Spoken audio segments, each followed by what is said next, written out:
Sa gitna ng matatayog at magagaspang na bundok ng Sierra Madre, matatagpuan ang isang tribo na halos hiwalay sa modernong mundo.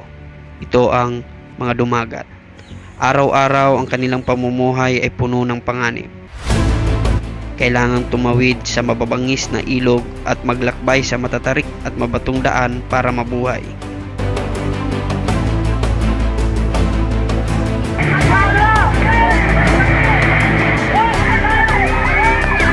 Buwis buhay yung mga sasakyan nyo. Po, kasi po mauubusan kami ng pagkain kapag hindi po nila ginawa yun. Kapag hindi po sila nakalabas, matik, ano kakainin ng mga tao doon? So ibig sabihin, kailangan Tumawid po tumawid yung... talaga. Opo, kasi magugutom po kami. Yun Kapag po hindi yung tumawid, kahit delikado. kahit delikado po. Kapag malakas yung ulan, sinasakay nyo sa balsa yung mga motor para makatawid doon sa kabilang pangpang.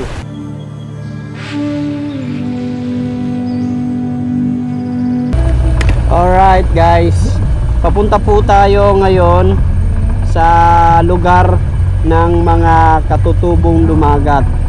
So nandito po pala tayo ngayon sa Peterson, Baras, Tanay Rizal. So ang oras na po natin ay alas 4 na. Sana makaya pa nating mapuntahan yung mga katutubong dumagat. Papasok tayo ng Palo Alto. Sobrang dami ng banking dito. Ayun o. Wow. Yan yung mga gusto ng mga mahilig mag-banking dito sa Marilake.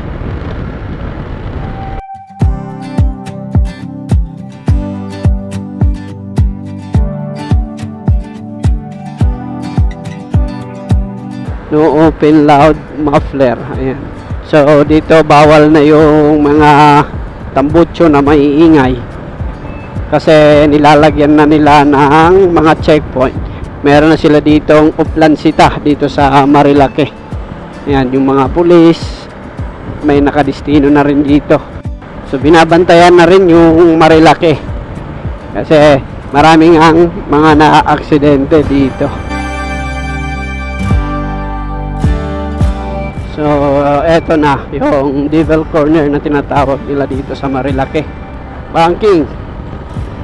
Ganda dun sa unahan, no? Grabe. Sulit. Sobrang ganda ng mga bundok sa Marilake. Wow. Sobrang sarap mag-rides. Malamig yung simoy ng hangin.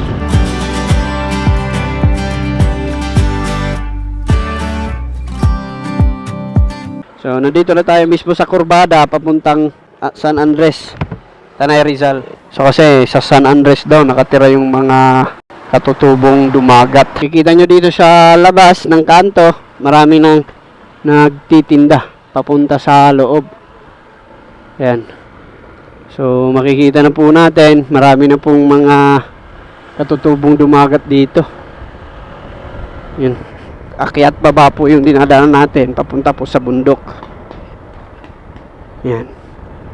Kikita nyo, palusong yung dinadaanan natin. Wow.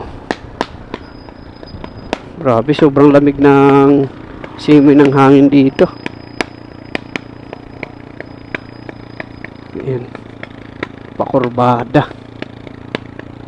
Inunahan na natin. Oh, ganda pala dito sa baba. Ganda ng mga puno.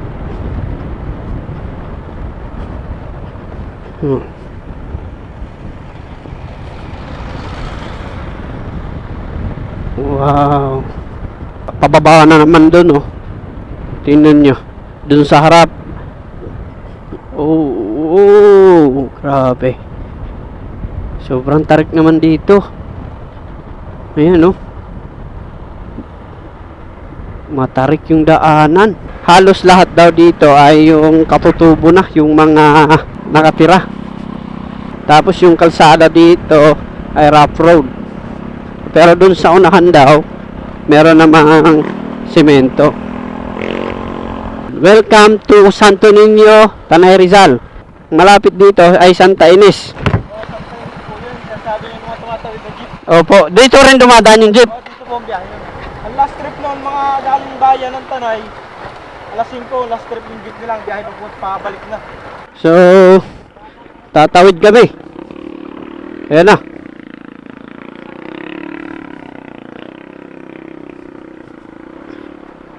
OMG. First time kong tumawid ng naka-scooter. Woo! Aray ko! Wow! Sobrang hirap. Mukhang di kakayanin yata ng ADB. Mauna ka! Ingat! Ingat!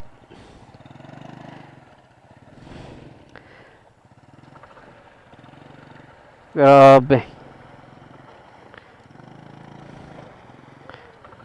Ayan na.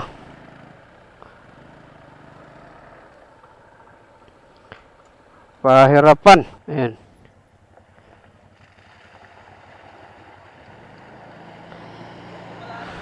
Lalim! Woohoo!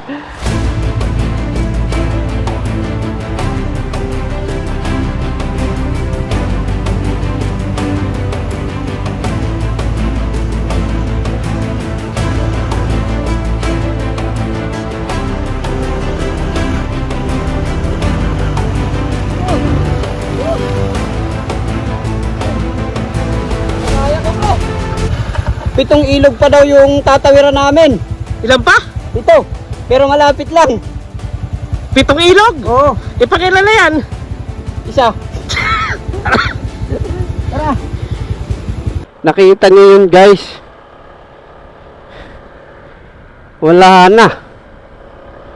Talagang buwis-buhay yung pagtatawid nila dito.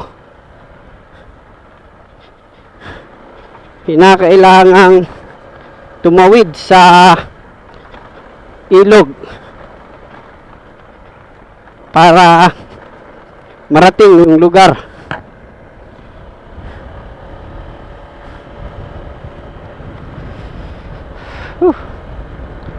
Grabe. Ako po. Another tawiran na naman. Ilog na naman, pre. Woo! Grabe. Parang halanganin yata tayo na ito. Dito na lang kaya, oh. Kasi malaki ba tayo? Dito. Try natin. Another trail. Ayun oh, may tatawid.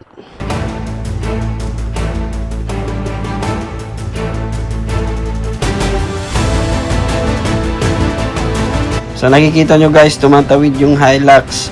Swerte ngayon kasi hindi maulan, kaya mababaw lang yung tubig. Pero kapag maulan yan, grabe mo babaha daw at pahirapan makatawid kahit yung jeep. Bahala na. Woo! Ayan po. Woo! Aray ko. Wow. Woo!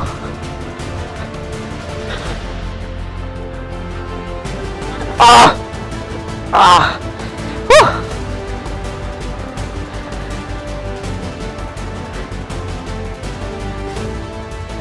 Grabe yun.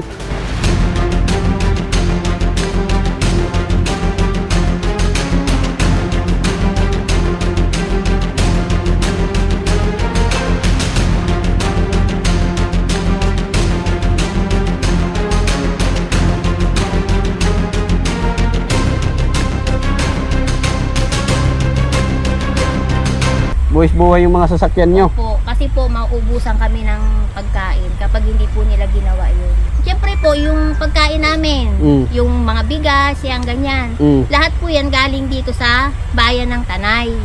So, ibig sabihin, kapag hindi po sila nakalabas, matik, ano kakainin ng mga tao doon? Siyempre, ang supply lang namin, bawa, sak ng bigas. Eh, kung ilan ang pamilya namin, o di ba, paano po yun? Ano yung mga comment nila, mga bash-bash na. Ang yabang kasi ng driver, alam na nga niyang malaki, hindi po nila alam yung sitwasyon namin doon. So ibig sabihin, kailangan Tumawid tumawid talaga. Opo, kasi magugutom po kami. Yun Kapag po hindi yung tumawid, kahit delikado. kahit delikado po. Yun po yung hindi alam ng mga taga dito, taga Kabayan. baba, Oo. na ganun yung sitwasyon namin. Kaya yung mga comment nila, nagbabash eh. Hindi nila naiintindihan kami. Sa pag-uusap nga namin ni ate ay dito ko nga naintindihan kung gaano kahirap ang sitwasyon ng mga katutubong dumagat. Araw-araw silang nakikipagsapalaran sa 7 ilog na tinatawid nila para lang marating ang bayan at makabili ng pagkain. Tapos po pag may emergency, kaawa na po. Bago maidala sa bayan, wala na. Kasi Pahirapan. talaga yung mga tao, yung alam niyo yung kawayan, Oo. dinuduyan niya ng kumot, yung mano-mano yan, binubuhat. Yung tiyahin ko, yung nangyari yan, binuhat yun. Bahang-baha yun. Eh syempre, wala naman po kaming ano dyan, wala kaming ano dyan eh. Kumbaga dyan, first aid, lagnat-lagnati lang ang kaya. Pero yung mga emergency talaga, hindi na itatakbo agad. Opo, meron na nga dyan namatay, buntis, nanganganak. Bakit? Ano po yun, time na parang hindi yata lumabas yung baby. Siyempre, binuhat siya. Eh, siyempre po, napakalaki talaga ng ilog eh. Talagang basa ka na. Yun, namatay po yun. Grabe. Kaya marami na pong case dyan. Kaya sana magising na talaga yung national. Gawan naman sana kami ng makita nila kami. Kahit nga sabi nga namin, hanging bridge. Eh, ilang ilog po yan, makikita niyo yan. Iyan po, hindi yan, parang hindi yan ilog, dagat. Hindi yan ganyan. Talagang makikita nyo yan. Kung makikita nyo, puntahan nyo pag talagang yung may mga ulan. Ako, nakakatakot ang ilog. Hindi na makakatawid yung mga motor. Hindi na po. Yung jeep na lang, yung monster jeep namin. Yan. Okay. Makikita nyo yung sitwasyon. Tinatali nila yan sa puno na yan. May kable. Dahil na ano sa gitna na hindi na ahon. Tinatali nila yan sa ganyan yung mga puno na yan. Ang tawag doon, kable.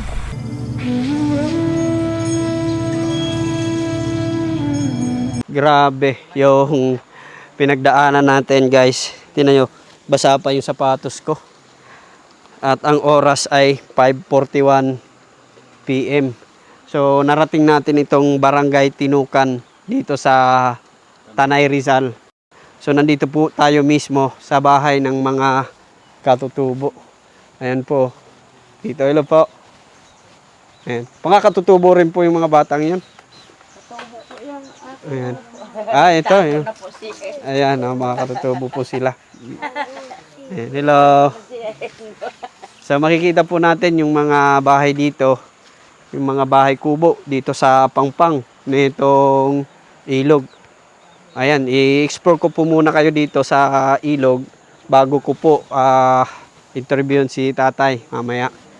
So makikita nyo, yung tinitirahan nila dito mismo sa kabundukan na ito ng Sierra Madre. Ayan po yung kabundukan ng Sierra Madre. At dito po makikita yung mga katutubo kung saan po sila nakatira. Makikita nyo naman po yung mga bahay nila. Merong mga solar nakakabit. Ayan po. Tapos yung mga bubong, blue sheet lang po. Tapos, dito, makikita po natin, pinagtagpi-tagpi po na kawayan. Makikita po natin sa ngayon, yung ilog po, ito po yung kadalasan na lumalaki kapag maulan. Isa sa mga dahilan kung bakit sila nahihirapan tumawid papunta ron sa bayan. Ayan o, yung bahay dito. May mga nakatira po dyan at doon.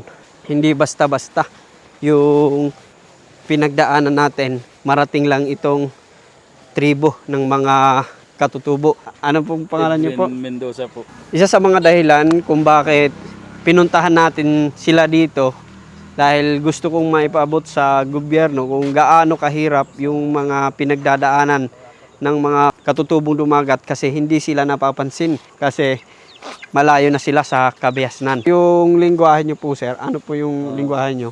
Sa akin po nabiyasa na po kami sa Tagalog. Nabiyasa na po kayo sa Tagalog. Pero may alam po pa ba kayong mga Kaunti lang. katutubo? Halimbawa po yung magandang hapon po. Masampat di abi-abi. Masampat di abi-abi. Yung pong sa amin, pag mag-aakit manghuli ng palos ay pag sa salitang dumagat, tay tututol kitam di duman mga mitin igat. Ayun, ibig sabihin, tara na, manghuli na tayo ng palos. So, mabilis po, hindi natin malaman. Ano po yung karaniwang hanap buhay nyo po rito sa kabundukan, sir? Ang ano po dito, ang pinagkakakitaan na namin pag tag-araw, itong mga cottage. Ito. Tapos mayroon din kami na extra-ng trabaho. Kaso nga lang madalang. Kaya itong pinaking hanap buhay namin, ng mga cottage.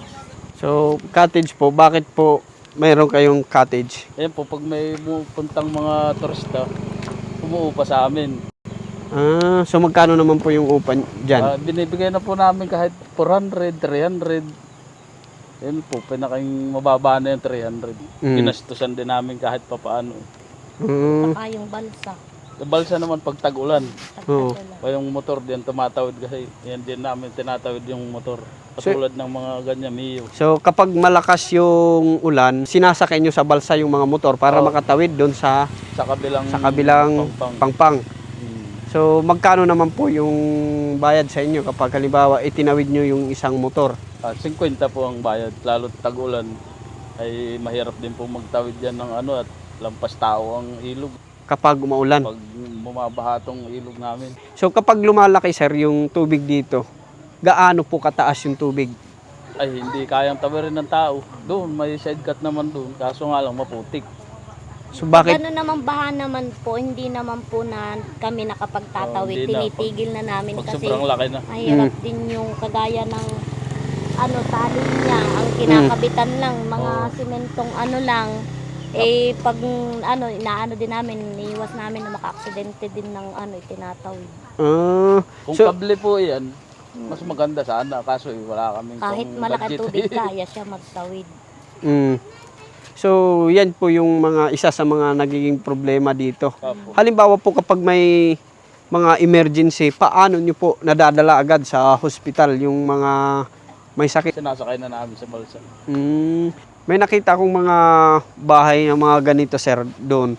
May mga nakatira po ba yan dyan, ng mga katutubo din? Nakakatutubo din. Mayroon. Ay, doon Basta sa may nasa kamatsin. tabing ilog, asahan nyo puro may katutubo ang karamihan dyan. So yung mga katutubo, original, saan po talaga sila? Dito talaga Sa sa tabing ilog. tabing ilog talaga, sa San Andres. Dito, lang kami dito, nasa 45 lang pamilya kami dito. So lahat pala ng mga nandito sa nyo, katutubo. Pag dito, 45 kayo dito. So yung yan, tao o bahay? bahay. So yung mga bahay pala dito, na ganyan, mga Bukod-bukod lang. bukod-bukod lang na nakikita natin ay bahay ng mga katutubo. Kung sakali, sir, tulungan kayo ng gobyerno, anong tulong ang gusto nyong ipaabot sa inyo?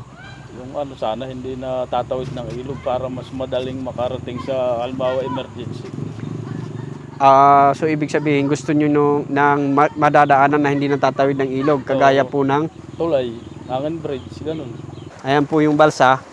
Mapapansin nyo po, merong mga lubid o tali. Kasi karamihan ng mga tumatawid dito, kapag malakas na yung agos ng ilog, ay gagamitan na nila ng mga tali. So dito makikita po natin yung mga tali. Para hindi matangay, kaya medyo malaking tali, binabanat pa namin, tinataas pa yan dun. Pag tag-ulan na talaga, yung malaki ng tubig. So itinatali nyo rin yung balsa. O para hindi maanod. So ibig sabihin, dun sa gitna, merong tali rin. Meron yan. So kapag lumaki yung tubig dito, ito na yung pinaka last choice nyo na makatawid yung mga motorsiklo papunta ron sa kabila. Oo, yan ang aming ginawang paraan para lang makatawid yung mga motor. So halimbawa naman yung mga sasakyan na dumadaan, yung jeep, kaya pa ba makatawid dito? Ay, hindi na kaya pag baha na. Pag yung talagang malaki ang ilog, hindi kayang tumawid. So makikita nyo po, itinatawid na po nila yung motor gamit itong balsa. Haharangan po ng dalawang kahoy para makatawid po dahil sa kapag itinawid po dito sa ilog ay pwede pong masira yung motor. Ito malaking tulong sa amin to kasi may nakakuha kami dyan ng pang-araw-araw na panggastos. Saka itong cottage, Sabado at Linggo lang meron yan. So meron po ba kayo ditong kuryente, sir? Ay wala po, mga solar. So makikita nyo po, wala pong linya ng kuryente dito. Yung mga katutubo ay gumagamit lamang ng... Katulad sir niyan, kahit mga solar. sirang solar, pinagrekta-rekta na lang ngayon. So ibig sabihin, itong mga solar nyo, hindi na ito gumagana. Ayan o. Yung mga solar ay nagtsatsaga sila sa mga tagpi-tagpi. Basag-basag na yan pero natityaga pa rin. Nagtsatsaga po sila dito sa mga solar panel na mga basag na para lang magkaroon ng ilaw. At yan po yung isa sa mga naging problema dito. Nagtsatsaga sila sa madilim na area dito sa kalagitnaan ng kabundukan ng Sierra Madre. So, hindi po ba kayo natatakot na tangayin yung mga bahay nyo dito sa gilid, sir? Tumilikas na lang kami pagka hindi talaga kaya. Sa barangay kami pumupunta. Saan naman po kayo namimili ng mga kakainin nyo, sir? Ay sa kabayanan na rin. Sumasakay ng biyahe. So, yun yung jeep na tumatawid na tinatawag nilang monster jeep. Marami sila eh. Nasa siyam na jeep ang bumababa dyan. So, yung jeep na yan, mayroong oras yung pagbibiyahe nila. May oras. So, May yun. pang alas 6, alas 8, alas 9. Okay. So makikita po natin, ayan po yung isa silang grupo dito ng mga katutubo. Makikita niyo po yung mga kabahayan, gawa lang sa mga blue sheet at plastic at wala pong ibang bubong. So yung gamit niyo po, sir, etong Yung anahaw. anahaw. So wala po tayong mapapansin dito na gawa sa yero. Wala po. Lahat po plastic. Kahit nga yung ano nila, yung pinakaibabaw ng anahaw nila ay plastic po. Pinaganda kami ng sopas. Kasi birthday ni tatay. Happy birthday, tay. Salamat po. Ayan. Pansya na natin Ayan, lang kaya eh. Ayan. Tatawid na tayo dun So, tikman natin kasi birthday ni tatay. bangka para makatulid yung motorsiklo namin. Uy, Grabe, nakalibre ka pa ng hapunan. Ano na? ikaw. Siyempre. Happy birthday, tatay. Happy birthday. Salamat po. Happy birthday, nanay, kay tatay. Salamat. Nag-ano rin pa ako sa Facebook, Kabalat Vlog, yung sa akin. Oh, tama yun. So, may Facebook si tatay, Kabalat Vlog. Happy Baka birthday, sakaling tatay. sumahod din eh. Thank you, Nay. Oo. Maraming salamat. Wala naman imposible, di ba? Kaya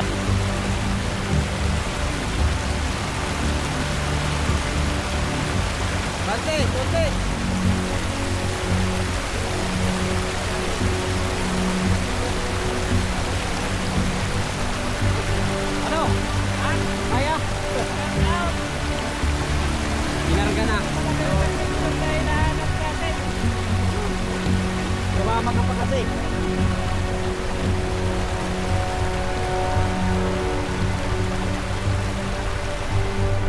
Kaya mo yan.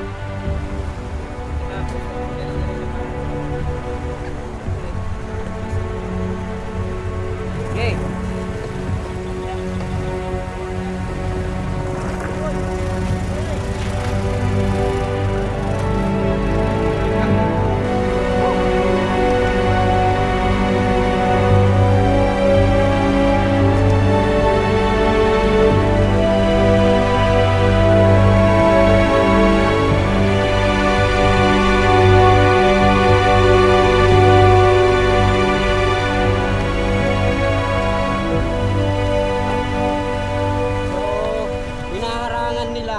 So siya nga pala guys, sa kikitain ng mga video ito ay itutulong po natin sa mga dumagat. Babalik po tayo rito. Sana po i-like at i-share nyo po at sana i-paki-subscribe na lang po sa aking YouTube channel at sana makaabot tayo ng 100,000.